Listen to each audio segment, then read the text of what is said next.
జీవితంలో మనం సంపాదించే అత్యంత విలువైన ఆస్తి ఏంటో తెలుసా? డబ్బు కాదు, నమ్మకం. ఈ చిన్న కథ వింటే మీకే అర్థమవుతుంది. ఒక ఊరిలో ఒక పెద్ద వ్యాపారి ఉండేవాడు. ఆయన దగ్గర ఒక పాతకాలపు చాలా విలువైన అద్దం ఉండేది. దాన్ని ఆయన ప్రాణం కంటే ఎక్కువగా చూసుకునేవారు. ఒకరోజు తన పనివాడిని పిలిచి ఆ అద్దాన్ని జాగ్రత్తగా శుభ్రం చేయమని చెప్పి బయటకు వెళ్లారు. కాని ఆ పనివాడు తుడుస్తుండగా పొరపాటున చేయి జారి ఆ అద్దం కిందపడి ముక్కలైపోయింది.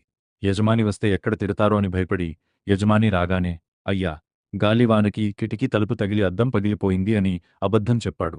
యజమాని అంతా విని మౌనంగా ఉండిపోయాడు. కొన్ని రోజుల తర్వాత యజమాని ఊరికి వెళ్తూ ఎప్పుడూ తన పనివాడికి ఇచ్చే ఖజానా తాళాలను ఈసారి పక్కింటి వ్యక్తికిచ్చాడు. అది చూసి పనివాడు బాధగా, అయ్యా, ఇన్నాళ్ళు నాకే ఇచ్చేవారు కదా, ఇప్పుడు నా మీద నమ్మకం లేదా అని అడిగాడు.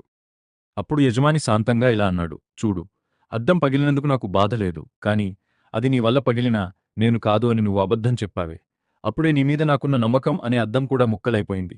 పగిలిన అద్దాన్ని అతికించవచ్చేమో కాని విరిగిపోయిన నమ్మకాన్ని మళ్లీ సంపాదించడం అసాధ్యం. మిత్రులారా, నమ్మకాన్ని సంపాదించడానికి ఏళ్లు పడుతుంది, కాని దాన్ని పోగొట్టుకోవడానికి ఒక్క క్షణం చాలు. ఒక్కసారి నమ్మకం కోల్పోతే మీరు ఎంత నిజం చెప్పినా అది అబద్ధంలాగే కనిపిస్తుంది. అందుకే పరిస్థితి ఏదైనా సరే ఎప్పుడూ నిజాయితీగా ఉండండి. చివరిగా ఒక ప్రశ్న: మీ జీవితంలో ఎవరైనా మీ నమ్మకాన్ని వమ్ము చేశారా? మీ అనుభవాన్ని కామెంట్ చేయండి. ధన్యవాదములు.